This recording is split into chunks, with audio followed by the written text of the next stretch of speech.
How did I end up here, surrounded by flames and chaos? I shouldn't have watched that new Superman trailer. The air was thick with anticipation as I sat in the crowded theater, the glow from the screen casting flickering shadows across the eager faces around me. The trailer for the new Superman movie exploded into life, colors and sounds enveloping me. I leaned forward, heart pounding, as the iconic hero soared through the sky, defying gravity and saving the day. Each punch, each leap, it was intoxicating. Can you believe it?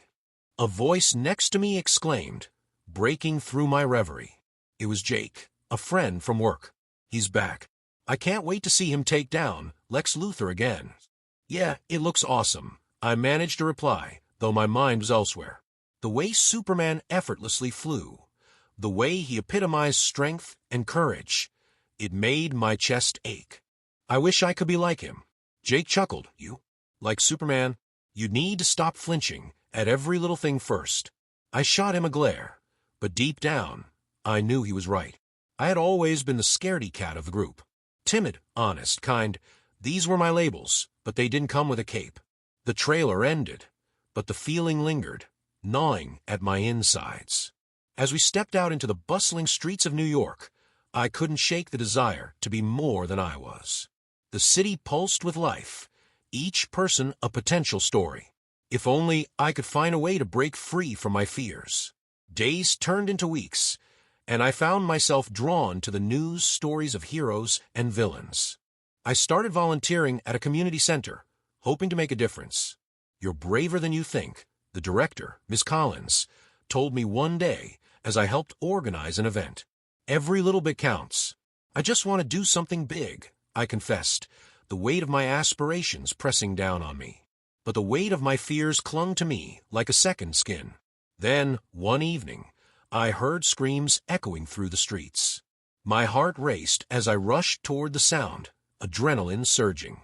A crowd had gathered around a burning building. Flames licked the night sky, and thick smoke billowed out, a monstrous beast threatening to consume everything in its path. Help! My sister's inside. A woman wailed, tears streaming down her face. I hesitated, the instinct to run screaming louder than any call for help. But then I thought of Superman, of the courage he inspired. I can't just stand here, I murmured, my voice barely audible over the crackling flames. Mark, don't. Jake's voice sliced through my resolve, but I was already moving. The heat hit me like a wall as I dashed toward the entrance, the inferno roaring in protest. Inside, chaos reigned. Flames danced wildly, and I could barely see through the haze. Hello? Is anyone here? I shouted, my voice trembling. A faint whimper reached my ears. Over here. Someone cried. I followed the sound, my pulse pounding in my ears. I found a girl, no older than 10, cowering against the wall. You're going to be okay, I assured her, reaching out to help her up. We need to get out. But as I turned, a beam cracked overhead. No, I screamed, shoving her out of the way just as the wood crashed down. Pain exploded through my body as darkness swallowed me whole. I woke to the sound of sirens wailing, the world spinning. I could see the girl being carried away, safe, sobbing but alive. I tried to call out, to tell them I was okay, but my voice was a whisper lost in the chaos. Mark. Jake's voice broke through the haze, panic lacing his tone. Stay with me, buddy. I couldn't save, I gasped, my breath shallow, each one more painful than the last.